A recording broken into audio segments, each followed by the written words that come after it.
Hello everybody, I am Dr. Snehal Shah. I am a sleep specialist and I will take care of your sleep. I do take care of not only adults but also pediatric, that is children. And the question today is the role of surgery in craniofacial abnormalities. Craniofacial abnormalities are of various kinds. There could be a dolichocephaly, there could be other different kind of I would say the craniofacial abnormalities. Which I speak now is going to be like a medical jargon.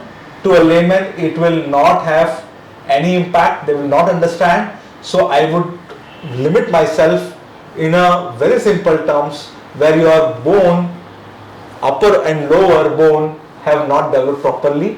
They have been malformed, and which has led to oblong faces with a retrognathia or maxillary hypoplasia.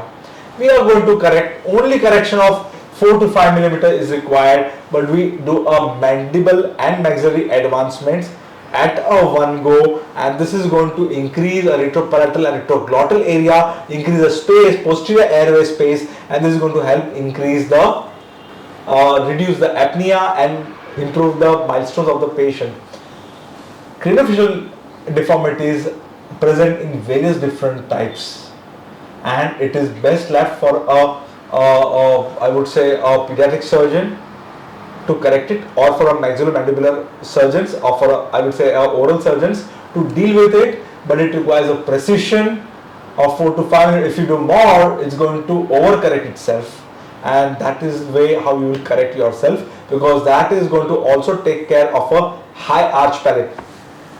Something which is coming to my mind is, by and large, these surgeries are offered to a pediatric age group, and what we do is something called as RME, that is rapid maxillary expansion.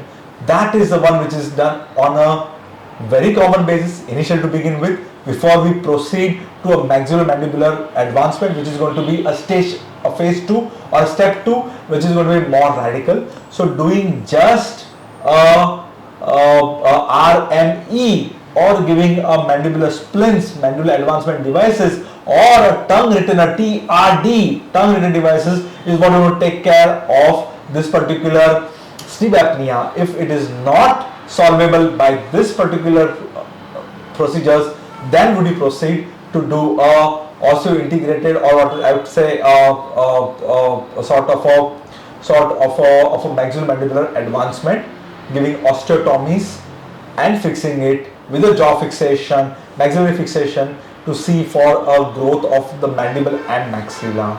To know more about this, please visit my website. We have been doing this procedure in conjunction with various dentists who come and help us out with this kind of procedures. Thank you so much.